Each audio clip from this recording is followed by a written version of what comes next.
Buenas tardes, hermanos, ¿qué tal estáis? Espero que muy bien. Bienvenidos a este pequeñito canal llamado César para Jesucristo.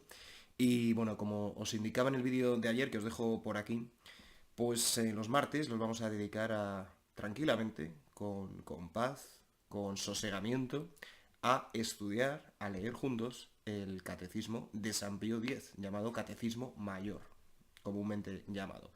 1905, el 15 de julio, fue publicado y yo creo que hoy en día pues tiene una actualidad abrumadora, ¿no? Tenemos también el Catecismo de Juan Pablo II, 1992, el Compendio de Benedicto XVI de 2005, pero el de Juan Pablo II por ser muy gordo y el de Benedicto XVI por quizá es ser más conocido, bueno, pues he optado por este catecismo que apenas conozco, he leído solamente algunas partes y bueno, pues de esta manera yo también me formo, yo también leo y bueno, pues me hincho, ¿no? De la doctrina católica, que siempre es muy bueno. Deciros también que, bueno, la palabra catecismo os voy a indicar qué significa. Ha habido otros catecismos también antes, ¿vale? Pero antes quiero deciros qué vamos a ver en este vídeo, en este capítulo, ¿vale? Va a ser una serie de varios capítulos, lo tendréis en listas de reproducción en el canal, en el que, bueno, pues en cada capítulo estará especificado qué fragmentos del catecismo vamos a ir viendo, tanto como por el título como por los numerales, ¿vale? Ha habido más catecismos, evidentemente. La Iglesia lleva catequizando a los hombres desde sus inicios. Originalmente la palabra cata está formada por cata, del griego viene todo, que significa hacia abajo, de ahí viene cataclismo, catacumba, por ejemplo. Y también el sufijo egein, que es un verbo que significa instruir en el oído, ¿de acuerdo? Tiene que ver con hablar al oído, anunciar, un poco todo eso, ¿vale? Por eso podemos decir que catequizar o catequismo significa instruir por medio del oído. Por eso también creo que tiene sentido estos vídeos y por supuesto impartir y recibir catequesis, ¿de acuerdo? No solamente leerlo uno solo, ¿no? Es bueno comentarlo, es bueno compartirlo, es bueno dejarse instruir, ¿no? Adoctrinar, ¿de acuerdo? Es una palabra que suena muy mal. Adoctrinar, me están adoctrinando. Pues es una palabra muy digna porque simplemente significa conducir. Docere, del latín. De ahí viene conductor, de ahí viene doctor, porque conduce a los demás a la verdad, ¿no? Soy doctor en física, porque conozco la física de partículas muy bien, pues conduzco a los demás al conocimiento verdadero de lo que se puede afirmar, científicamente hablando, sobre las partículas, ¿no? Por eso, adoctrinar es conducir a alguien, de ahí viene educación también, ¿no? Ex ducere, conducir desde fuera, ¿no? Como un observador, dejando que el otro cometa sus errores. Es un poco lo que hace el Señor con nosotros, ¿verdad? Pues ser adoctrinado significa ser sacado del error, ser conducido a la verdad. ¿Qué pasa? Que hay tantas doctrinas, hay tantas posibilidades de interpretación de la realidad que solamente una es verdadera y todo el resto son o parcialmente falsas o completamente falsas, pero si son parcialmente falsas, son falsas. Cuando dos personas discuten, pueden pasar dos cosas. O que ninguna tenga razón, o que una tenga razón y la otra no. Pero si discuten por algo, ¿cómo va a ser posible que los dos tengan razón? Entonces, ¿adoctrinar es bueno? Sí, entre comillas. O mejor dicho, coma. Siempre y cuando que aquello que me enseñas sea verdad. ¿Adoctrinar es malo? Sí, siempre y cuando que aquello que me enseñas sea mentira, o sea falso. Bien, pues dicho todo esto, decir que también en la época de la llamada contrarreforma, que ya sabéis que no es una manera muy correcta de referirse a la reacción que tuvo la Iglesia Católica a la herejía protestante, que es la que más daño ha hecho en la historia, ¿de acuerdo? Con todas las guerras de religión, con toda la quema de brujas, mataron a más de 100.000 brujas los protestantes. Y por supuesto con cogerse la Biblia y apropiársela, ¿no? Y pensar que la podían interpretar como ellos quisieran, podían hacer distintas interpretaciones y traducciones. Pues bien, en ese contexto, siglo XVI, 1500 y pico, aparece un catecismo muy importante, es el catecismo del Concilio de Trento, el llamado Catecismo Romano, 1566. Pero ese mismo siglo, a finales, tenemos el catecismo de Astete y el catecismo de Ripalda. Ripalda 1581 y Astete 1599. ¿Por qué? Porque se hizo necesario explicar la doctrina católica, explicarla correctamente, sistemáticamente, adecuadamente. Y esto es precisamente lo que hace este catecismo mayor, que, bueno, lo podéis encontrar en internet, en PDF, yo lo encontré y lo he imprimido. Esta edición es de 1973, ¿vale? Bueno, no creo que tenga muchas diferencias. Yo, honestamente, no tengo el catecismo de San Pío X como un libro, ¿vale? Como un códice. Pero, evidentemente, para el próximo vídeo o el siguiente, lo voy a contrastar esto que tengo con, bueno, pues en una biblioteca, o hablo con algún sacerdote que tenga el catecismo de San Pío X, para ver si, bueno, esta edición de 1973 es fiable. Yo entiendo que sí, honestamente, ¿vale? Porque probablemente las únicas diferencias que tenga, pues a lo mejor residan en el índice, ¿de acuerdo? En la manera de presentarlo y poco más.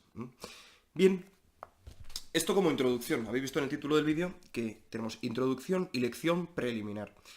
La introducción era necesaria porque muchas veces cuando hablamos de catecismo, los propios católicos nos sentimos avergonzados, cuando en realidad es el mayor tesoro que tenemos, porque es el conjunto de seguridades que tenemos en la fe. Más que seguridades, certezas. Bien, pues voy a mencionaros brevemente el índice, cómo está estructurado todo este catecismo, que lo podéis ver aquí, podéis dar a pause al vídeo, a ver, ahí está. Y luego empezaremos con la lección preliminar. Bien, deciros que tiene dos grandes partes, este catecismo. La primera, en la que se incluyen el credo, llamado símbolo de los apóstoles, la oración, los mandamientos de la Iglesia y de la ley de Dios, los sacramentos y las virtudes principales y de otras cosas necesarias que ha de saber el cristiano. Como una especie de, entre comillas, cajón desastre, como una especie de contenidos adicionales que no son ni sacramentos, ni mandamientos, ni parte del credo, ni parte de la oración. Pues ahí están. Son esas 5 subpartes que tiene la primera parte. La segunda parte, instrucción sobre la fiesta del Señor, de la Santísima Virgen y de los santos. Pues es una manera de conocer cómo la Iglesia ha ido incorporando a lo largo del calendario litúrgico las diferentes fiestas, qué sentido tiene vivir el año litúrgico. Y, por último, tiene una parte adicional, que es la breve historia de la religión. Resumen de la historia del Antiguo Testamento, resumen de la historia del Nuevo Testamento y breve noticia de la historia eclesiástica. Breves notas sobre la historia de la Iglesia. Creo que es un catecismo muy completo para lo poco extenso que es. Además está todo escrito con el formato de pregunta-respuesta, como si el que pregunta fuese el catecúmeno y el que responde el catequista. Nosotros vamos a hacer de los dos, yo voy a hacer de los dos, haciendo la pregunta y leyendo la respuesta, leyendo las dos cosas, en definitiva. E iré comentando un poquito qué me sugieren estas respuestas a mí, qué es lo que yo, bueno, pues puedo conocer a través de ello. No quiero que se alarguen mucho los vídeos, pero no quiero que se alarguen poco tampoco. No quiero hacer que estos vídeos sobre el catecismo, que invitan a la reflexión profunda, pues se queden aguados. Quiero que vayamos bien al fondo y en cada pregunta nos paremos, reflexionemos. Cualquier comentario que tengáis, me lo podéis hacer por comentarios, por supuesto. Eso queda por descontado. Y sin más, vamos a empezar con esta lección preliminar, que está antes de las 5 primeras partes, ¿vale? 14 puntos tiene, 14 numerales. Son 14 preguntas básicas para empezar. Que yo sé que si no eres cristiano, alguna te va a chirrear, alguna vas a o bien malinterpretar, o bien no entender del fondo, o bien entender pero rechazar. Cada uno sabrá, ¿de acuerdo? Deciros que yo estoy completamente de acuerdo con todo lo que he leído y lo que no he leído, porque me fío totalmente de Dios, que quiso instaurar la Iglesia para que todo aquel que quiera conocerle en espíritu y en verdad lo pueda hacer. Por eso me animo a traeros esto en fe, sin haberlo leído completamente, sabiendo que es completamente correcto. Locura, locura. Locura de amor, locura de fe, locura de confianza en ese Dios que me creó y quiere verme a su lado y abrazado a él. Bien, pues sin más, vamos con la primera pregunta del Catecismo de San Pío X. Lección preliminar. Vamos allá porque es una pregunta sencilla y, sin embargo, muy, muy ilustrativa. ¿Sois cristiano? Esa es la primera pregunta. ¿Sois cristiano? Respuesta, sí, señor. Soy cristiano por la gracia de Dios. Ojo, cuidado. Ojo, cuidado porque bueno, pues me remito a esa frase de Deus Caritas Est de Benedicto XVI. No se empieza a ser cristiano por una gran idea, no, sino que se empieza a ser cristiano por el encuentro con una persona, que es Jesucristo, que da a la vida un nuevo horizonte y una orientación definitiva. Ser cristiano es un encuentro con Jesucristo vivo, con Jesucristo resucitado. Ser cristiano es seguir a esa persona llamada Jesucristo a la que te has encontrado.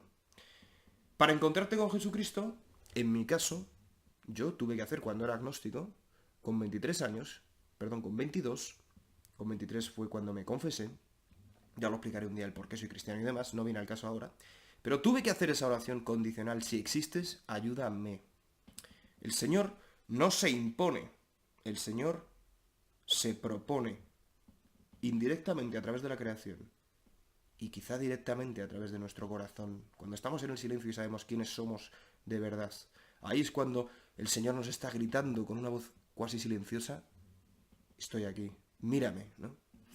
Pues bien, para ser cristiano hay que pedírselo y Él lo da, como una gracia, como una responsabilidad.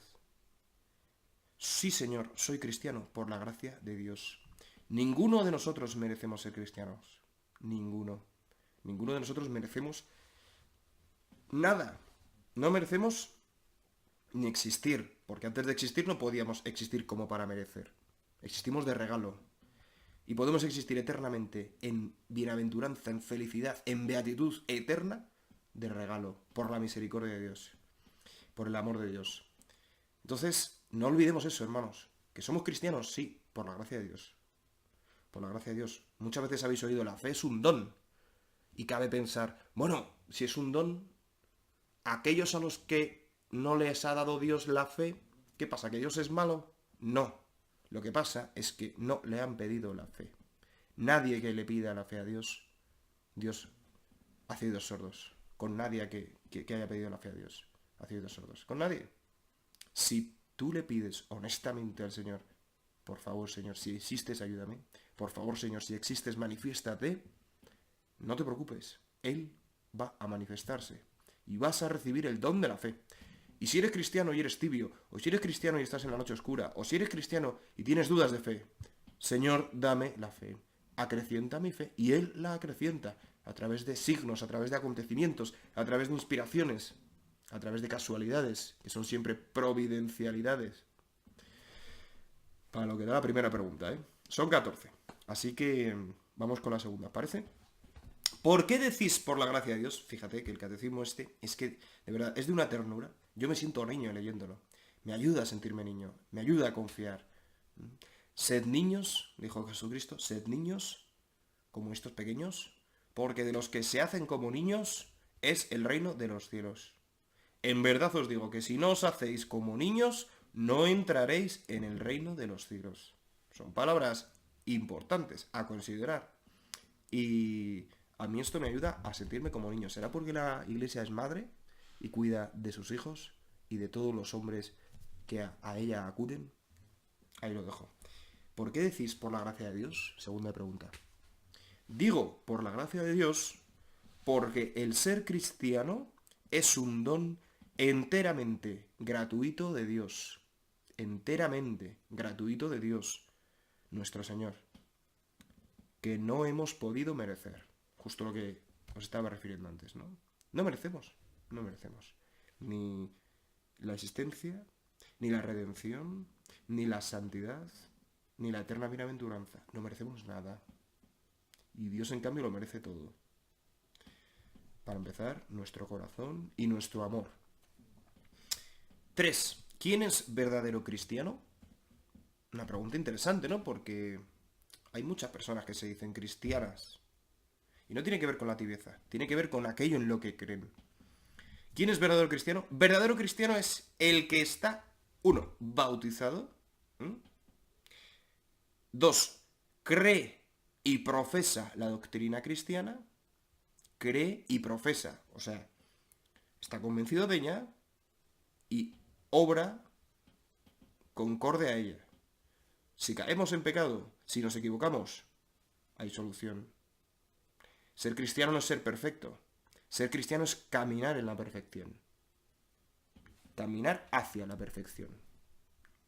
Por eso Santa Teresa de Jesús escribió su libro Camino a la perfección, que tiene como la doble lectura, ¿verdad? Yo camino a la perfección y el camino a la perfección. Entonces, bautizado. Si no estás bautizado, no puedes ser cristiano. Ya hablaremos del bautismo cuando lleguemos a la parte de los sacramentos. ¿Qué tipos de bautismo hay? Que si de sangre, que si de deseo. Creer y profesar, como estoy haciendo yo ahora. Yo creo en estas cosas y las profeso. Hablo de ellas, las anuncio, las comento, las pienso, las reflexiono, las interiorizo. Y intento vivir conforme a ellas, con la gracia de Dios. Y 3, obedece a los legítimos pastores de la Iglesia. ¿Quiénes son los legítimos pastores de la Iglesia? Muy sencillo. Aquellos que Jesucristo, fundador de la Iglesia, nombró, y aquellos a los que estos sucesores de Jesucristo, que fueron primero el colegio apostólico y luego sus sucesores, han ido nombrando a través de estos 2000 años ininterrumpidamente, de modos completamente, ¿cuál sería la palabra? Estipulados. Sabéis que la Iglesia se rige por un derecho canónico. En la Iglesia hay obediencia, en la Iglesia hay asunción de la doctrina, pero en la Iglesia no hay injusticias, en la Iglesia no hay dictaduras, en la Iglesia hay sumisión a la verdad, sumisión al amor, no sumisión al error, ni sumisión al odio, ni sumisión... Hablaremos un día de quiénes son los legítimos pastores hoy en día, quienes pienso humildemente que son los legítimos pastores hoy en día, pero para iros vaticinando algo, yo creo que son aquellos elegidos canónicamente, sin errores en el derecho canónico, sin infringir ninguna ley del derecho canónico. 4. ¿Qué es la doctrina? Bueno, de esto, sobre los legítimos pastores de la Iglesia, no hay ni que decir que esos pastores de iglesias protestantes, que son heréticos, porque niegan un montón de cosas que Jesucristo ha revelado sobre sí mismo, no son pastores de Jesucristo, no son pastores cuyo dueño sea Jesucristo, no son pastores a los que Jesucristo ha enviado. Apóstol significa enviado. Entonces, hay 30.000 iglesias protestantes, 30 y pico mil pastores. Tú eres pastor si un pastor te ha enviado como pastor. Remontándote hasta San Pedro. Es así, porque el verdadero pastor da su vida por las ovejas, dice Jesús. El falso pastor es un asalariado. Tiene su casa, tiene su coche, tiene su sueldo por ser pastor. Un sacerdote, ¿sabéis lo que cobra? Un sacerdote cobra para vivir. Ya está. No tiene casa. Vive donde está la parroquia. Entrega su vida. Un pastor protestante le pide la cuenta a los que van a escucharle. Hermanos, recemos por los protestantes, porque piensan que están cerca de Jesucristo y están muy lejos. Siguen a un Cristo que no existe, siguen una ilusión diabólica. Y no penséis que porque... Vamos, es que Jesucristo lo dijo. Muchos me llamarán Señor, Señor, y yo diré, no os conozco, porque no hablabais conmigo, hablabais con otro Jesucristo que os han contado, que no existe, que no escucha, que no tiene oídos. Y todas las cosas que sentís y todas las cosas, todos los dones que penséis que recibís, en realidad son del mal espíritu, que también puede hacer cosas sobrenaturales y haceros confundir entre la verdad y la mentira. Y encima, si usáis una Biblia que es distinta a la que sabemos que es verdad, el diablo se sabe la Biblia de principio a fin. Así tentó a Jesucristo en el desierto, con la Biblia en la mano. Pero es que el otro día le dije a un protestante, la Biblia no es Dios. La Biblia es palabra de Dios, no es toda la palabra de Dios. ¿Y dónde está el resto de la palabra de Dios? En su eternidad, en la tradición de la Iglesia y en el magisterio de la Iglesia, que es la única autorizada por Dios y sostenida por Dios para interpretar esa Biblia y esa tradición. Hubo un tiempo que no había Biblia. En los primeros siglos no había Biblia. Había tradición oral. Eso es la tradición. Verbo tradere, entregar. Yo te entrego, San Pedro, a mi sucesor, lo que he recibido. Y es así como funciona la Iglesia, por confianza en uno en otro. Por sucesión. No funciona porque yo digo, yo soy pastor. Y yo, César, que soy católico, no digo soy pastor. Soy un laico que utiliza su buena voluntad, su razón y su fe para crecer en el amor. Para crecer en la fe, para crecer en la razón. 3 puntos llevamos, ¿eh? Y madre mía, cómo me enervo. Pero es que es verdad que nos va la vida eterna en todo esto, hermanos. No es baladí, no es baladí. ¿Qué es la doctrina cristiana? ¿Qué es la doctrina cristiana? Cuarta pregunta. Doctrina cristiana es la doctrina que enseñó nuestro Señor Jesucristo para mostrarnos el camino de la salvación. ¿Veis qué sencillez y qué verdad? Doctrina cristiana es aquella doctrina, otra vez, adoctrinamiento, sí, adoctríname en la verdad, por favor, adoctríname en la verdad. Hazme doctor en la verdad. No me adoctrines en el error. No me adoctrines en la mentira. Doctrina cristiana es la doctrina que nos enseñó nuestro Señor Jesucristo para mostrarnos el camino a la salvación. Sencillo, ¿verdad? Porque Jesucristo no era mudo. Jesucristo no vino solamente para sonreír, no vino solamente para dar abrazos, no vino solamente a hacer milagros, aunque algunos los nieguen. Vino a decir cosas. No he venido a traer paz, sino la espada. A traer fuego. ¿Y cuánto deseo que estuviese ardiendo? ¿El fuego, la espada, de qué? De la verdad. He dado testimonio de la verdad. Todo lo que he oído a mi Padre os lo he comunicado. Yo no hablo por cuenta propia, sino que hablo de lo que oigo a mi Padre. Hermanos, no paró. Y se pronunció sobre todos los temas. Y nos dijo indicaciones claras para conocer cuál es la voluntad de Dios en las circunstancias de la vida y qué hemos de hacer para ganar la vida eterna. Ganar, entre comillas. Para gozar de la vida eterna junto a su presencia, en la visión suya, en la visión de Él. No es otra cosa la doctrina cristiana. Todo lo que no sea lo que el Señor Jesucristo nos enseñó, no es doctrina cristiana. No, es que yo pienso que Jesucristo en realidad quiso decir esto, aunque no es. Viene del enemigo. Llamadme radical, lo soy. Radical viene de la palabra raíz. Voy a la raíz. La raíz que es Jesucristo. No me quedo en las ramas. No me quedo en la hojarasca. Si te quieres quedar tú, quédate. Yo no. Yo voy a la raíz. Por eso soy radical, claro. Pero radical porque voy a la raíz. No radical porque sea un fanático. Fanático. No. Fanático es aquel que no atiende a razones. Fanático es aquel que se mueve sin utilizar la razón. Yo soy un radical racional. Como todo católico. Efectivamente.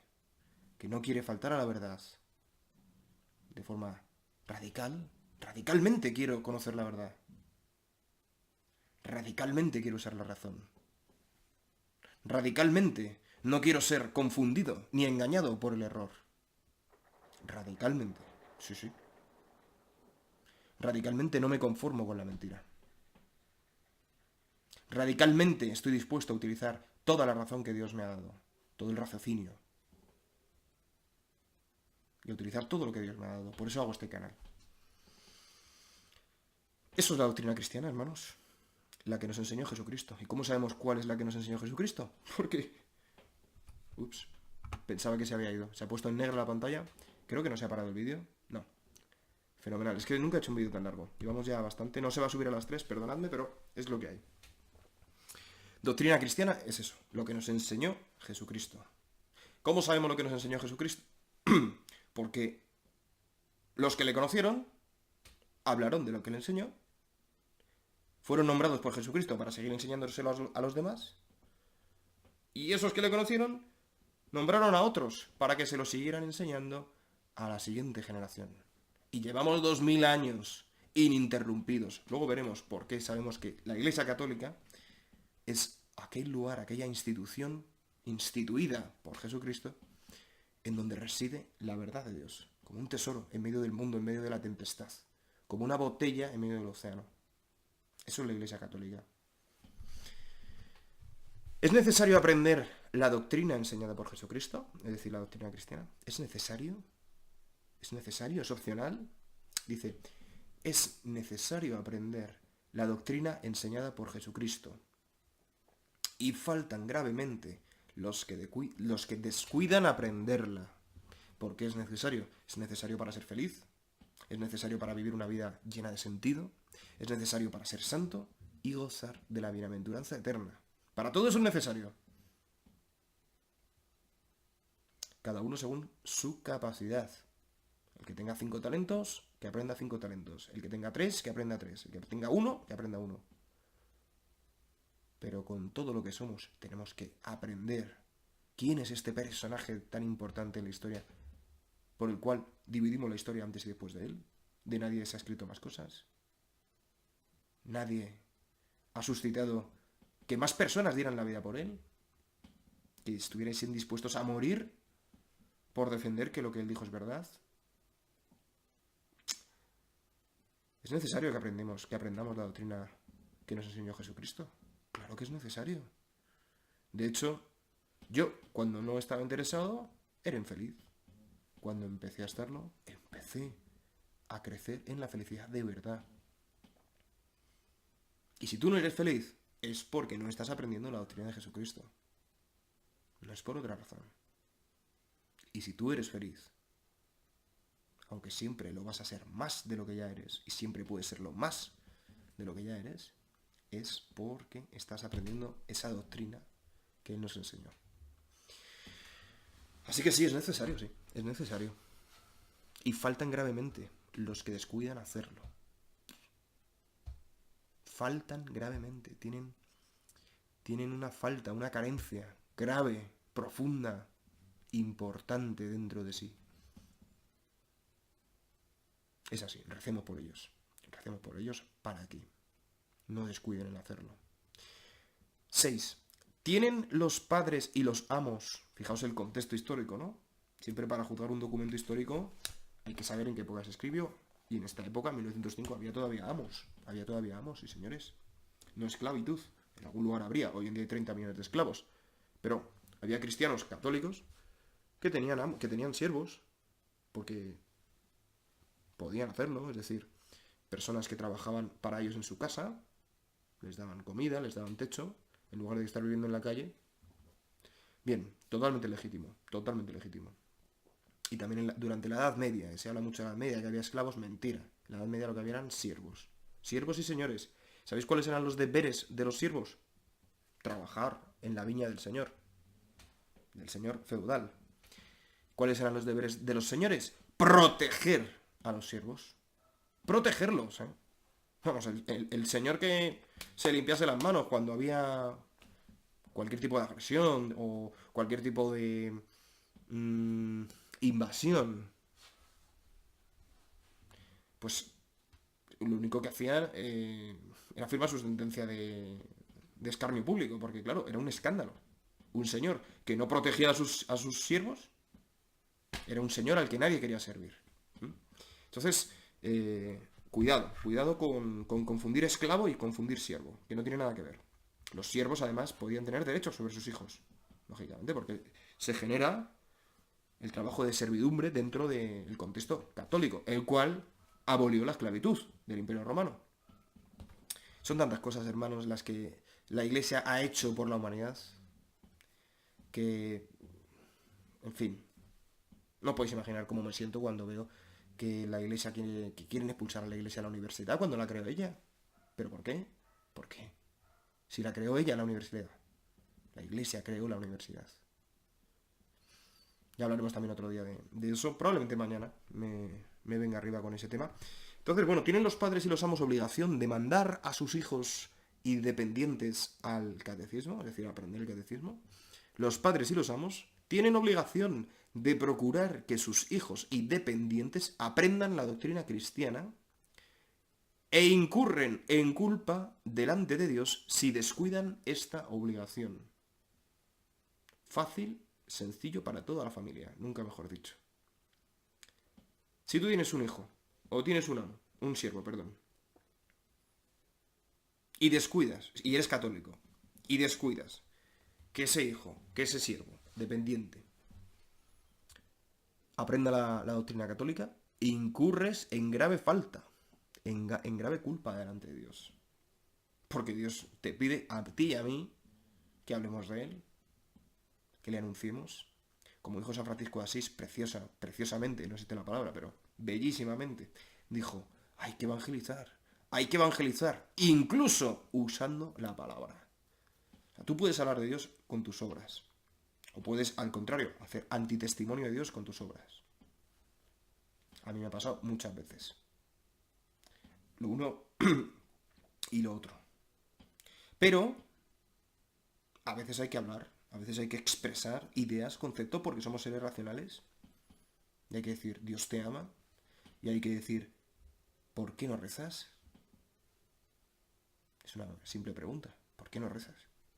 ¿Por qué no creo? ¿Por qué no crees? En definitiva, hermanos, hay que instruir al que no sabe, enseñar al que no sabe. Es una obra de misericordia. Oye, yo sé que cuando he clamado a Dios, Dios me ha escuchado, me ha solucionado, me ha ayudado. Si no te lo digo, ¿cómo lo vas a saber? Entonces, si tenéis hijos y sois cristianos y no les habláis de Cristo, falta grave, culpa grave tenéis ante Dios. El que se avergüence de mí ante los hombres, de ese me avergonzaré ante mi Padre Celestial. Blanco y en botella, hermanos. Séptima pregunta. ¿De quién hemos de recibir y aprender la doctrina católica? ¿De quién? ¿De quién? La doctrina cristiana la doctrina cristiana. O sea, aquí no especifica católico. O sea, aquí lo que no es católico no es cristiano, directamente. Porque hay gente que se dice, no, yo soy cristiano, pero no soy católico. Mentira. Eres algo que se parece a un cristiano y no eres católico. Eso sí es verdad. Es una media verdad. No soy católico, pero soy cristiano. Imposible. Es como decir, no soy humano, pero soy un hombre. No. O sea, las dos cosas juntas o ninguna.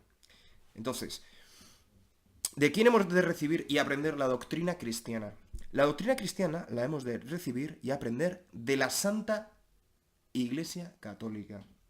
Fijaos que aquí no dice de los pastores legítimos, sino de la Iglesia. Y la Iglesia tiene muchos miembros. Es un cuerpo vivo. Cristo es la cabeza, por eso es santa la Iglesia, porque la cabeza es santa. Pero tiene los pastores, tiene los religiosos, las religiosas, los consagrados, las consagradas, y los laicos y las laicas.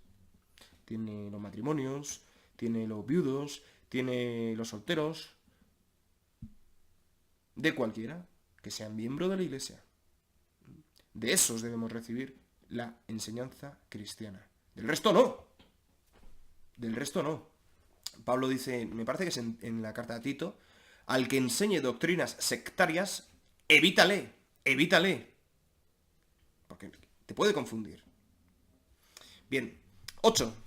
¿Cómo estamos ciertos de que la doctrina cristiana que recibimos de la Santa Iglesia es realmente verdadera? Esta pregunta me encanta. Como veis, siempre que afirmamos algo, siempre que el catecismo te afirma algo, plantea después la pregunta que se le podría ocurrir al incrédulo de turno contestar.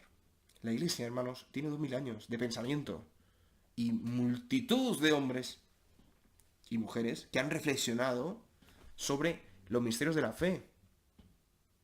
No hay nada nuevo bajo el sol. Cuando tú piensas, no, es que esto de la iglesia, es que esto de la doctrina, en fin, ya lo han pensado muchos antes. Y ya lo han contestado muchas veces, de muchas maneras, muchas personas. Yo desde el día que me confesé, el primer día, 6 de octubre de 2011, supe que la iglesia tenía razón.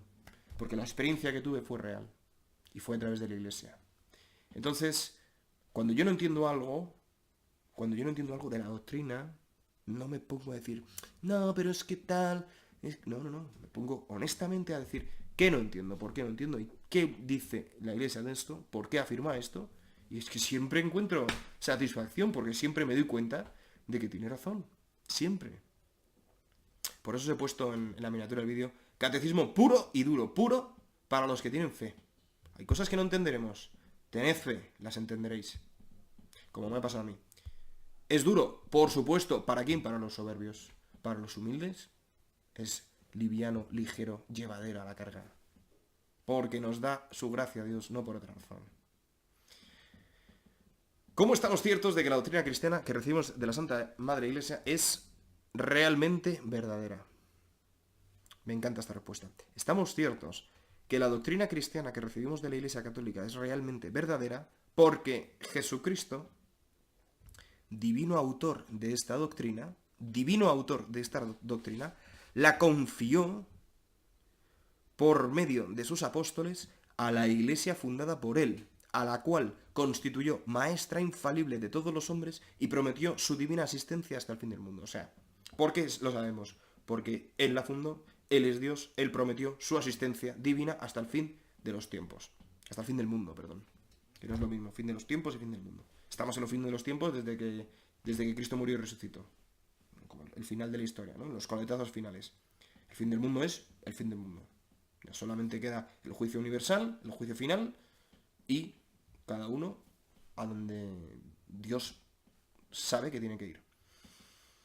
¿Hay otras pruebas de la verdad de la doctrina cristiana? Esta es la respuesta que decía antes que me gustaba mucho. La verdad de la doctrina cristiana se demuestra, además, 1, por la santidad eminente, es decir, resplandeciente, deslumbrante, de tantos que la profesaron y profesan.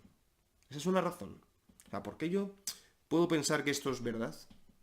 Por la santidad eminente de tantos y tantos que la profesaron y la profesan.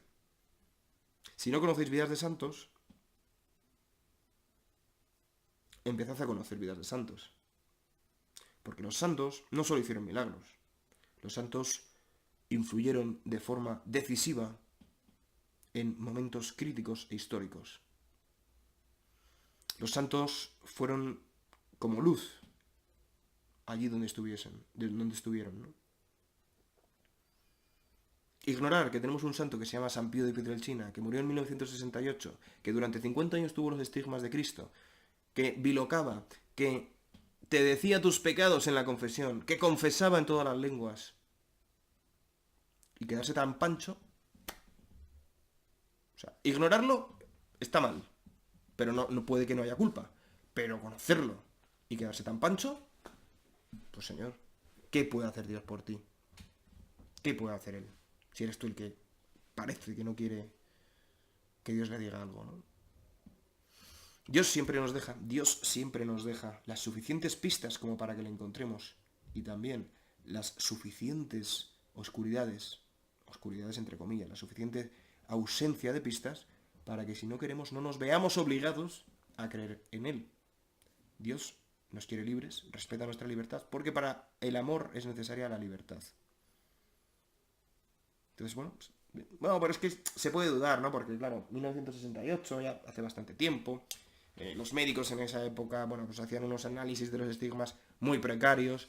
O sea, tú puedes dar todos los argumentos que quieras, pero el que se ha curado de cáncer incurable, ahí está.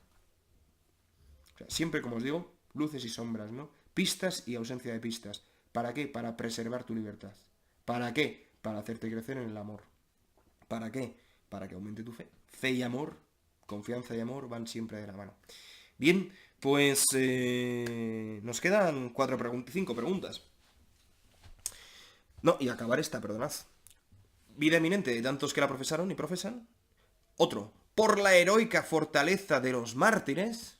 Es que tela con los mártires, tela con los mártires. Me ha venido una idea, pero ya la comentaré otro día, porque ahora no viene al caso. Pero tiene que ver con eso que dijo Bergoglio de el ecumenismo de la sangre. Lo voy a dejar estar, ¿de acuerdo? Otro día hablaremos de Bergoglio. Por su rápida y admirable propagación en el mundo, rápida y admirable propagación por el mundo, ninguna religión de las grandes religiones se ha expandido como el cristianismo.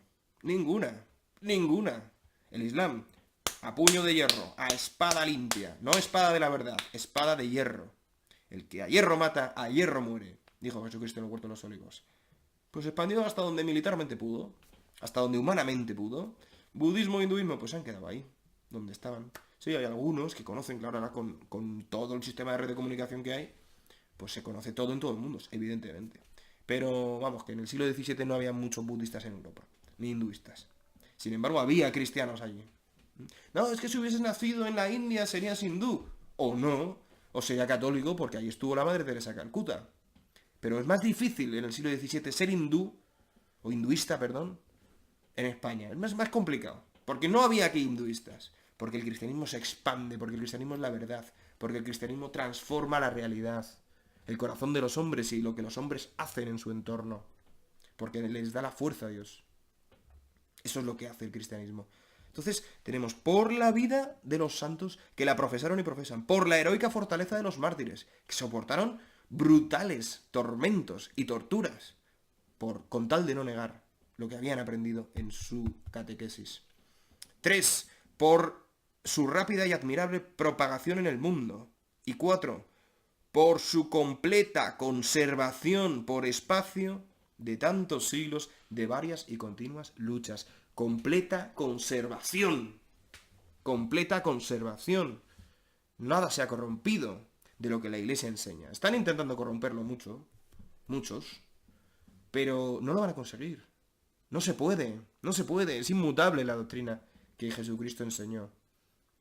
Y por más que ha habido herejes a lo largo de la historia, personas que dicen, no, mira, Jesucristo eran dos personas, una humana y una divina. No, mira, Jesucristo no era Dios, era solo un hombre. Mira, no, Jesucristo no era un hombre, solo era Dios y era un espejismo. Tantas cosas, tantas ideas. La Iglesia ha combatido intelectualmente todas las ideas y siempre acabo diciendo, esto es así y esto no es así. Esto es verdad, esto no es verdad. Y da igual el imperio que hubiese alrededor, da igual el reino, da igual el sistema político, da igual, la Iglesia se mantiene. La Iglesia se mantiene en pie, aunque hoy en día seamos una minoría social, da igual, se mantiene. Y se va a seguir manteniendo, porque Cristo la habita, porque es la esposa de Cristo. Y porque Cristo la sostiene con su sangre y con su amor. Y su poder. Entonces, son muchas las razones, ¿verdad?, para pensar que esto es cierto. ¿De qué otra doctrina, de qué tipo se puede decir algo así? Que durante 2000 años ha permanecido inmutable pese a todos los intentos que ha habido por parte de todo el mundo, externo e interno, de modificarlo. Nada. Pum, pum, pum, pum. Esto es lo que creemos, esto es lo que es. Por la vida de tantos santos, de tantos mártires. Por la propagación admirable y rapidísima por todo el mundo. Son razones para pensar lo que nos hacía la pregunta. ¿Hay otras pruebas de la verdad de la doctrina cristiana? Son pruebas de la verdad de la doctrina cristiana. Es decir, si te cuesta mucho creer, ayúdate de estas pruebas de la verdad, porque fe y razón se complementan. Son como la cadena de ADN. Sin ellas el hombre está roto. Decía Juan Pablo II, la fe y la razón son como dos alas, sin una de las cuales el hombre no puede volar. Y había otro que decía también, el hombre sin fe, no me acuerdo quién, el hombre que tiene fe y razón, si no tiene fe, es capaz de hacer cosas horribles como hacer un genocidio. Y si no tiene razón, es capaz de hacer cosas horribles como un genocidio. Si renuncias a una de las dos, hermano, estás perdido. Estás perdido. Poco a poco te irás perdiendo hasta que estés con las arenas movedizas hasta los ojos. Entonces a lo mejor clavas al cielo, pero Jesucristo te sacará. Pero es mejor no verse hasta ese límite y empezar a crecer desde hoy en santidad, en respuesta a Dios. Porque eso es lo que quiere Dios, que te quiere y te va a ayudar. Hazlo, hermano. Como yo intento hacerlo con este pequeñito canal. ¿Qué nos enseña el credo? Perdón, décima. ¿Cuántas y cuáles son las partes principales y más necesarias de la doctrina cristiana? 4. Las principales partes y más necesarias de la doctrina cristiana son 4. Esto me encanta. Porque, por un lado, el credo, por otro lado, el Padre Nuestro, por otro lado, los mandamientos y los sacramentos. Esto me encanta, y lo voy a comentar, porque cada una de las partes se centra en una de las partes que tenemos los seres humanos. Por un lado tenemos la razón, lo racional, que ahí es donde se encasillaría el credo. ¿Qué crees? Es lo primero que vamos a ver el martes que viene. ¿Qué es lo que crees?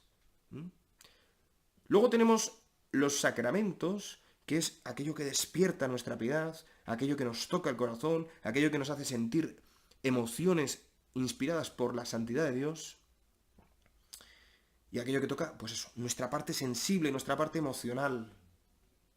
Los mandamientos es lo que toca nuestras manos, nuestra voluntad, nuestra libertad. Y la oración, el Padre Nuestro se la considera el culmen de la oración, porque tiene las 7 peticiones que podemos pedir a Dios. Si tú comprendes bien el Padre Nuestro, estudias bien el Padre Nuestro, reflexionas sobre él, sabrás que no necesitas más para rezar. Si eres bien consciente de lo que pides en cada frase, ¿no? La oración, ¿qué es? Aquella que armoniza nuestro pensamiento, nuestro sentimiento y nuestras acciones. Aquella que armoniza la verdad, la belleza y el bien en nuestra vida. La oración es lo que nos conecta con el amor, que es como el resumen de la verdad, la belleza y el bien. Por eso son las 4 partes. Por eso querer transgredir alguna de ellas es transgredir todo lo demás. Si tú transgredes los sacramentos, si tú renuncias a los sacramentos porque eres protestante, no, yo no voy a hacer la comunión, no me voy a confesar. Lo siento, hermano, pero no estás dentro del redil del Señor, estás fuera. Y cuando le digas Señor al Señor, como no entres en la Iglesia Católica, como no asumas lo que la Iglesia Católica ha promulgado toda su historia, el Señor te dirá, no te conozco. Muchos me llamarán Señor, Señor, pero yo les diré, no os conozco. Por supuesto, si cambias algo del credo, también se cae todo lo demás. Si cambias algún mandamiento, por pequeño que sea, se cae todo lo demás. Ya estás desconectado de la gracia de Dios. Esto es todo o nada, hermanos. Esto es todo o nada. El seguimiento de Cristo es o todo o nada. A medias. Porque medias verdades son mentiras. Son medias mentiras. O sea, mentiras. No. Blanco y negro. Si al blanco le pones una gotita de negro. Y no se trata de ser perfectos. Se trata de caminar en la perfección. De dejarse adoctrinar en la verdad. Ay, se me está alargando mucho más de lo que pensaba el vídeo, pero bendito sea Dios. ¿Qué nos enseña el credo? Y ahora ya las 4 preguntas que nos restan son sobre estas 4 partes del catecismo. ¿Qué nos enseña el credo? El credo nos enseña los principales artículos de nuestra fe. Los principales. No todos, los principales. Creo en Dios Padre Todopoderoso, Creador del cielo y de la tierra, etcétera, etcétera, etcétera. Los dogmas son artículos de nuestra fe y no están todos en el credo. ¿Por qué son los principales los del credo? Porque los hicieron los apóstoles. Entre ellos, creo en la Iglesia. ¿Vale? Los apóstoles que estuvieron con Jesucristo decían, creo en la Iglesia. Creo en la Iglesia. Sencillo. Eso es lo que nos enseña el credo, los principales artículos de nuestra fe, es decir, lo que debemos creer. ¿Qué nos enseña el Padre Nuestro? El Padre Nuestro nos enseña todo lo que hemos de esperar de Dios y todo lo que hemos de pedirle. Hemos de pedirle. Pedid y se os dará, buscad y encontraréis, llamad y se os abrirá. Hemos de pedirle, claro que sí. El Señor no nos va a dar la fe si no se la pedimos. El Señor no nos va a dar las gracias necesarias para vivir en gracia si no se lo pedimos. El Señor no nos va a dar la santidad si no se la pedimos. No nos va a dar la santidad si no se la pedimos. ¿Qué católico le pide hoy santidad al Señor? Pues yo menos de las que debería. Señor, te pido ser santo. Te pido ser perfecto como tú eres perfecto. Ser misericordioso como tú eres misericordioso, como tú nos dices. Que seamos. Te pido, Señor, no ser engañado por pensar que mis errores y mediocridades son definitivas en mi vida y tienen la última palabra. Te pido, Señor, que yo pueda acercarme en el seguimiento de ti a asemejarme a ti cada día más.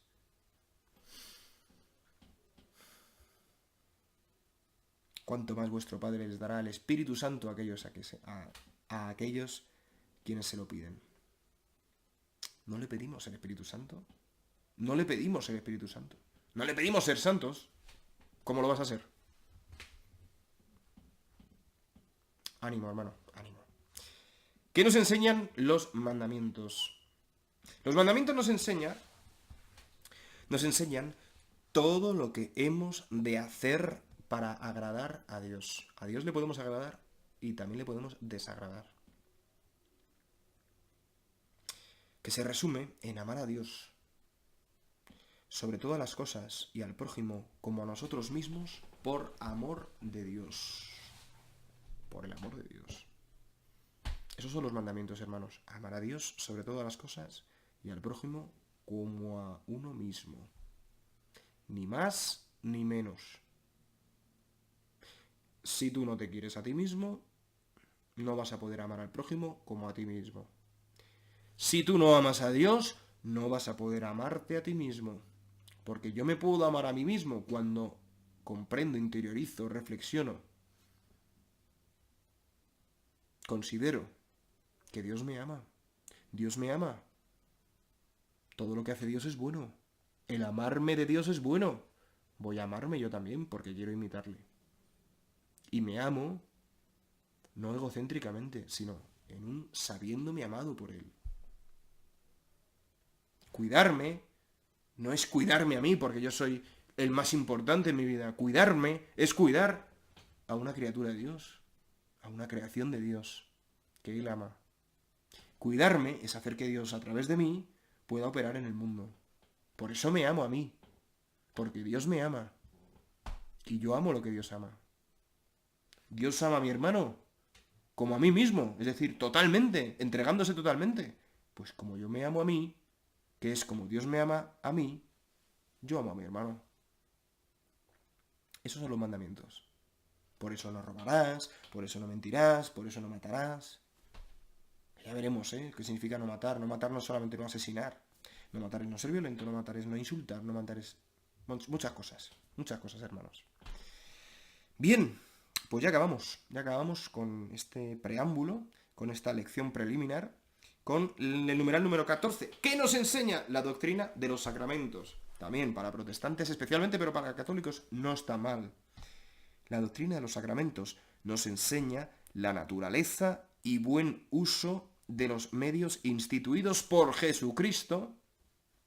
Repito, la naturaleza y los medios, la naturaleza y buen uso, nos dicen qué son los medios que Jesucristo instituyó y el buen uso o mal uso que podemos hacer de ellos. Podemos usar mal la confesión, podemos usar mal el matrimonio, podemos usar mal la Eucaristía